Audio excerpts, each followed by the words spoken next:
Snow had been falling since before dawn, slow and steady, laying a soft white blanket over the Montana frontier, the kind of snow that quieted everything it touched, as if the land itself had bowed its head.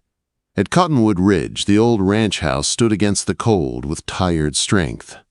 Smoke rose from the chimney in a thin line, and inside, a lantern burned low, its flame flickering like it sensed something was about to change. Something big, something that would touch every heart under that roof. Calder Holt stood near the front door, broad shoulders tense beneath his worn coat. His face was carved from years of hard work and harder loss. He was a quiet man, the kind who spoke with his hands and kept his feelings locked away.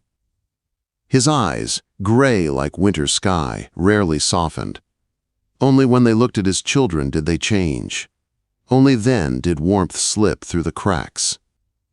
Evan sat at the table, 9 years old, his brow tight with focus as he practiced tying knots with a piece of rope.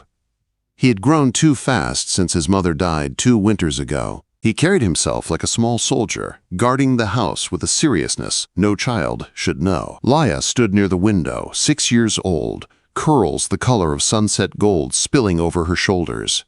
She traced little hearts in the frost with one finger, her breath fogging the glass. Every few seconds she whispered to herself, as if afraid to say the words out loud. "I wish Mama would come back." Those words had finally broken Calder, not all at once, but slowly, like ice cracking under steady pressure. He had done everything he could since the fever took his wife. He rose before dawn, built fires, packed lunches, worked cattle until his hands burned. He combed tangles from Leah's hair with careful fingers and taught Evan to ride with patience he did not know he had. He hid his exhaustion behind silence and his grief behind work. But the loneliness in his children had grown louder than his pride. That was when he had done the unthinkable. He had written to a woman in St. Louis, a mail-order bride, a stranger. Her letters had been plain but steady, her handwriting patient, her words warm in a way he had not felt in years. She did not promise miracles. She did not speak of romance like a dream. She spoke of care, of staying, of building something honest. Calder told himself he was doing this for the children. For a gentle hand. For a warm presence in a house that echoed too much at night. But deep down, he knew the truth. He was tired of walking through life alone. Even a stubborn man with a cracked heart could feel the cold settle into his bones. Now it was Christmas Eve morning. The wind howled outside, carrying the scent of pine through the walls. Calder adjusted the collar of his coat and tried to steady his breathing. He waited for the stagecoach to crest the snowy ridge. Behind him, Evan pulled his last knot tight and nodded to himself. Leah twirled a ribbon she had found, chattering softly to her old wooden doll. She spoke of Santa and miracles and maybe, just maybe, a mama again. Calder swallowed hard. Santa was not coming. But a woman was. The sound reached them before the sight. A faint jingle of harness bells carried on the wind. Leah gasped and pressed her hands to the glass. Evan stood straighter, eyes sharp. Calder's heart kicked hard, harder than it had in years. For one moment, he wondered if he should call it off, if he should spare this woman from the heaviness waiting here. But before he could decide, the stagecoach appeared. Its wheels crunched through the thick snow and stopped at the edge of the yard. Horses snorted, clouds of steam rising from their noses. The driver climbed down and opened the door. And then she stepped out. She was slim, wrapped in a deep green coat, holding a carpet bag close to her chest. Her face was pale from the long journey, dark curls pinned but wind-tossed. Her eyes were soft and uncertain, yet held a quiet courage. The kind that came from surviving more than she had ever written about. When her boots touched the snow, she looked at the ranch house like it was both a promise and a test. Calder could not look away. Something about her posture, fragile but fighting, stirred a warmth he thought long dead. She took one hesitant step forward. The children froze. Leah's breath caught. Her fingers trembled at her side. Then, in a voice so small it barely carried, she whispered the words that struck like thunder. "Mama, Is that you?" The world seemed to stop. The woman stilled, her gloved hand tightening on her bag, her eyes widened with something raw and tender. A look that said she understood what it meant for a child to ache for a mother. Her name, written neatly at the bottom of every letter, was Marianne Clark. Calder stepped forward quickly, boots heavy like they were filled with lead. His voice came out rough. "Liah, honey, that ain't she's not." The words tangled. How did a man explain to a little girl who cried into her pillow each night, this woman was not her mama, but a stranger who had agreed to love them anyway? Before he could try again, Marianne knelt in the snow in front of Liah. Her coat pooled around her, the cold forgotten. She lifted her hands, palms up, not touching, just offering. Her voice was soft but steady. "Sweetheart, I'm not the mama you lost," she said. "But I came because I hoped, if you'd let me, I could take care of you, both of you, the way a good woman should." Evan stepped forward, shoulders stiff. He placed himself slightly in front of his sister, chin raised like a young guard. "Why'd you come here?" he asked. "Pa didn't force you, did he?" Calder's face burned. "Evan," he muttered, "mind your manners." But Marianne only smiled, a tired, gentle smile that made her seem younger. She shook her head. "No, he didn't force me," she said. "I chose to come. I read every word your father wrote, even when he tried to pretend he needed nothing. His letters told the truth. They told me you deserve someone who sees you, someone who listens, someone who stays." Snow swirled around them. Leia reached out with trembling fingers and brushed Marianne's glove, testing if she was real. "Will you leave us too?" she whispered. Something in Marianne's face broke, then reformed. Her throat moved before she spoke. "Not if your father will have me," she said. "And not if you want me to stay." Quote. Calder felt something deep inside him split open. Guilt and grief rushed together. He stepped closer, towering over her as she knelt. "You don't owe us promises you don't know you can keep," he said quietly. Marianne stood, meeting his gaze without fear. "Maybe not," she replied. "But I intend to keep them anyway." The driver dropped her trunk with a dull thud. Life shifted. Just slightly, like the ranch itself had breathed out after holding sorrow too long. Leia slipped her small hand into Marianne's without thinking. Calder's chest tightened painfully. Trust came so easily to children, so hard to men like him. Evan studied Marianne with careful eyes. Then he asked, "Can you cook?" She laughed, surprised and warm. "Well enough to keep you full, I hope." Evan nodded once, as if that settled something. Calder led them toward the house. Each step crunched loud in the snow. Inside, warmth rushed over them. Pine and cinnamon filled the air from Leia's crooked decorations. Marianne paused in the doorway, taking it all in. Her gaze lingered on the rocking chair draped with a worn quilt that had belonged to Calder's late wife. Calder stiffened, waiting. "She must have been a good woman," Marianne said softly, "the kind who made a home feel warm." Calder turned away, eyes burning. That night, as the fire crackled and the children finally slept near the hearth, Calder knew something had begun. Something fragile, something powerful. And though fear still wrapped tight around his heart, hope had found a way inside with the snow on Marianne Clark's boots. Morning came quietly to Cottonwood Ridge, the kind of soft winter morning that slipped in without knocking. Pale light filtered through frost-lined windows, and the fire in the hearth had burned down to glowing embers. Outside, snow rested heavy on fence posts and pine branches, untouched and pure. Inside the house, something felt different. Not loud, not sudden, just different, like the air had shifted its weight. Calder woke before dawn out of habit. For a moment, he forgot. Then, he heard it. A sound that did not belong to memory or dream. A gentle clink of a spoon against a pot. A soft hum, low and careful, like someone afraid to disturb the walls. He sat up slowly, heart beating strange and fast, and pulled on his boots. Marianne stood at the stove, sleeves rolled, hair loosely pinned. She moved with quiet purpose, careful not to wake the children sleeping on the pallet near the fire.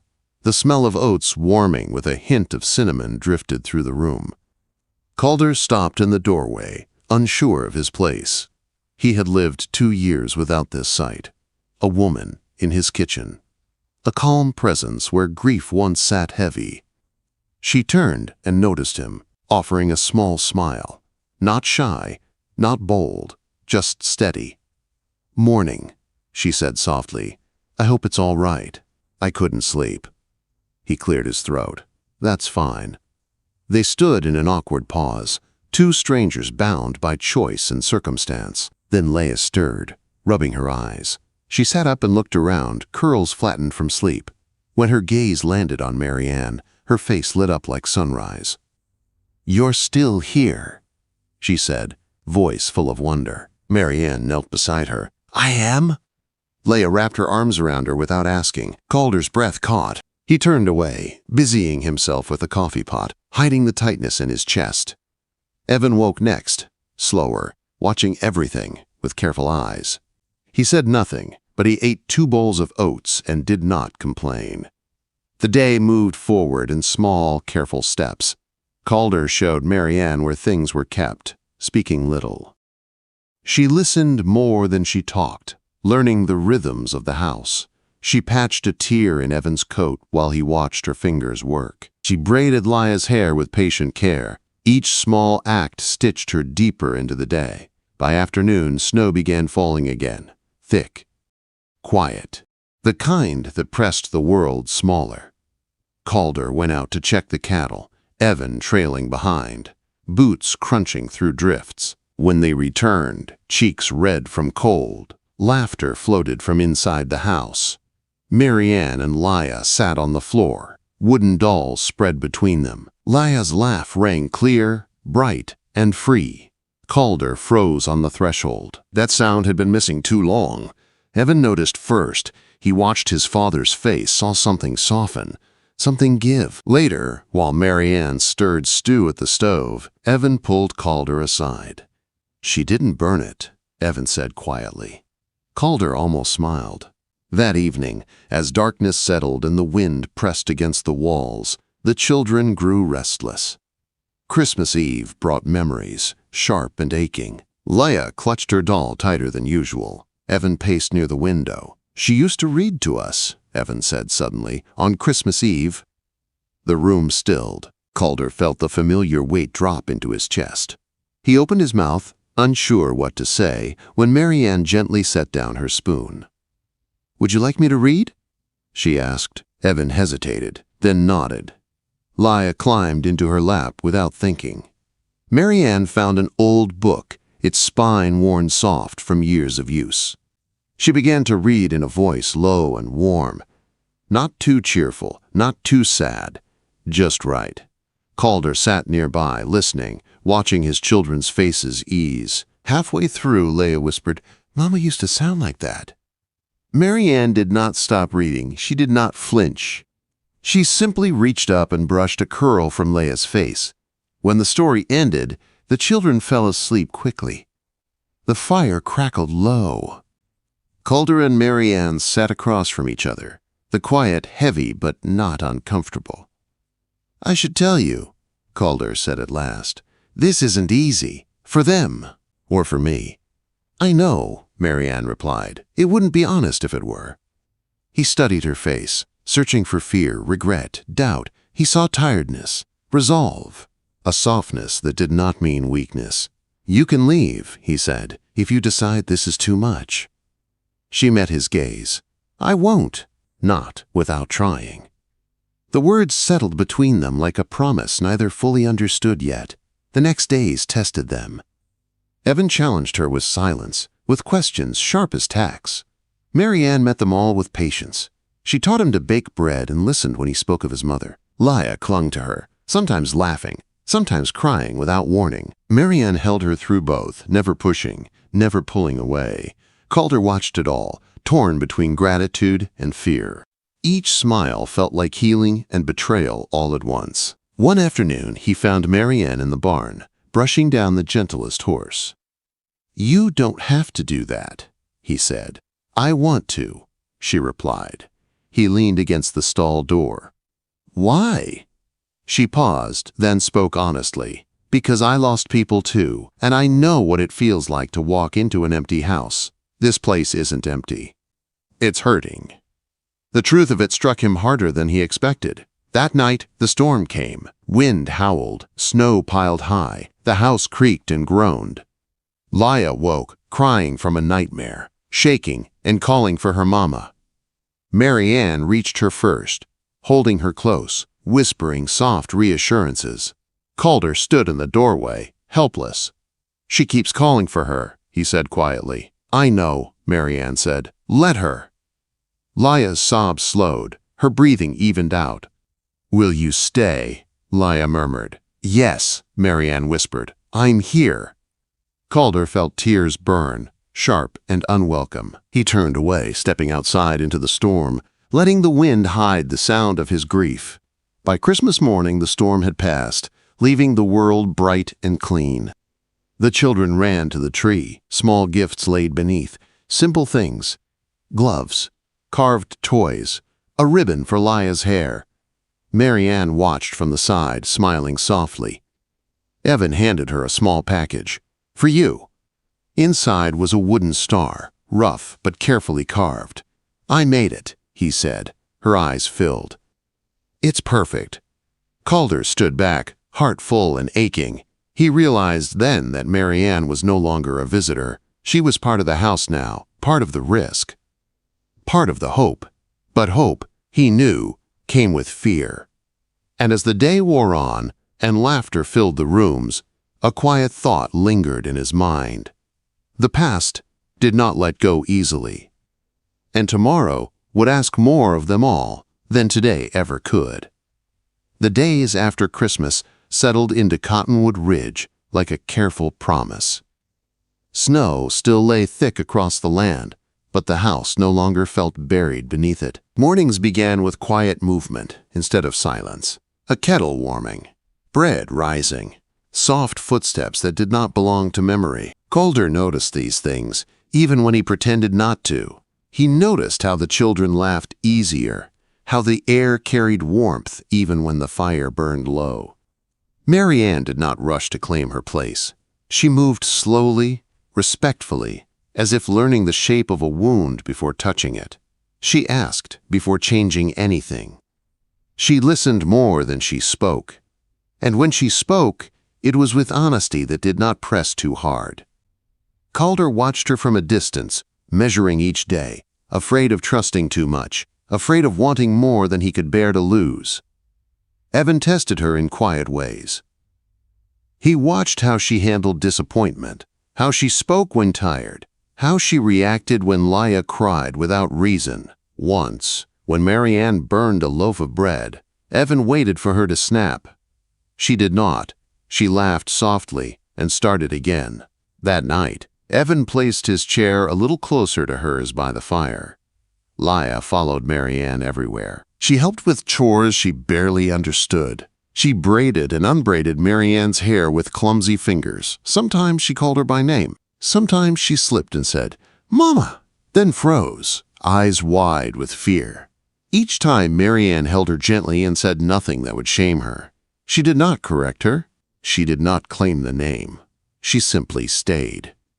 One afternoon, Calder returned early from the range. The sky was heavy with gray, and the cold pressed deep. As he entered the house, he heard singing. Soft, familiar. His breath caught. It was an old tune his wife used to hum while folding clothes. He stopped in the doorway, heart pounding. Mary Ann stood near the window, folding laundry. She did not see him. Her voice was low, steady, filled with something like reverence. Calder's chest tightened painfully. For a moment, anger flared. Not at her, at the memory, at himself for feeling comfort where guilt still lived. He stepped outside before she noticed, letting the cold steady him. When he returned later, he said nothing. Mary Ann did not ask. That night, after the children slept, Calder finally spoke. "I don't know how to do this," he said quietly. "I don't know how to let someone in without feeling like I'm leaving her behind." Marianne looked at him, really looked. "You're not leaving her," she said. "You're honoring what she built by keeping it alive." The words settled into him slowly. Weeks passed. Snowstorms came and went. The ranch breathed through winter with stubborn strength. One morning, Evan asked Marianne to teach him to read better. Another day, Leah asked if Marianne would sit beside her at church when the snow cleared. Each request was small. Each one was a door opening. Calder still held back. Fear did not vanish just because hope arrived. He watched Marianne move through the house, careful with the quilt that belonged to his wife, respectful of the past. And slowly, without realizing when it happened, he began to imagine a future that did not feel like betrayal. Then sickness came. It was Leah first. A fever that rose fast and stole the color from her cheeks. Calder's old fear returned sharp and unforgiving. Memories of helpless nights clawed at him. Marianne did not panic. She worked with calm purpose, cooling cloths, steady hands, quiet prayers whispered in the dark. When Leah cried for her mama, Marianne held her close and let the tears fall. Calder watched from the edge of the bed, breaking open. "She needs you," he said, voice rough. Marianne looked up. "She needs us." The fever broke before dawn. Leah slept deep and peaceful. Calder sank into a chair, exhausted. Marianne sat beside him, her shoulder brushing his. Neither pulled away. In that quiet moment, with fear easing its grip, Calder finally understood. Love was not a replacement. It was a continuation, a promise to keep going. Spring came slowly to Cottonwood Ridge. Snow melted into streams. Grass pushed through stubborn earth. Life returned in small signs. One afternoon, Evan asked if Marianne would come watch him ride. Leah ran ahead. Laughter carried on the wind. Calder stood beside Marianne at the fence. For the first time, he did not feel like he was standing alone. "I never thought I'd feel this again," he admitted. Marianne smiled gently. "Neither did I." The day they married was quiet. No crowd, no grand celebration. Just the children, the ranch, and a promise spoken plain and true. Leah held Marianne's hand the whole time. Evan stood tall and proud. That night, as the fire burned low and the house settled around them, Leah climbed into Marianne's lap and rested her head there. "Mama," she whispered, no fear this time. Marianne met Calder's eyes, asking without words. He nodded. And in that simple moment, Cottonwood Ridge became whole again. Not because grief disappeared, not because the past was erased, but because love had found room to grow alongside memory. Outside, the wind moved gently through the pines. Inside, warmth filled every corner.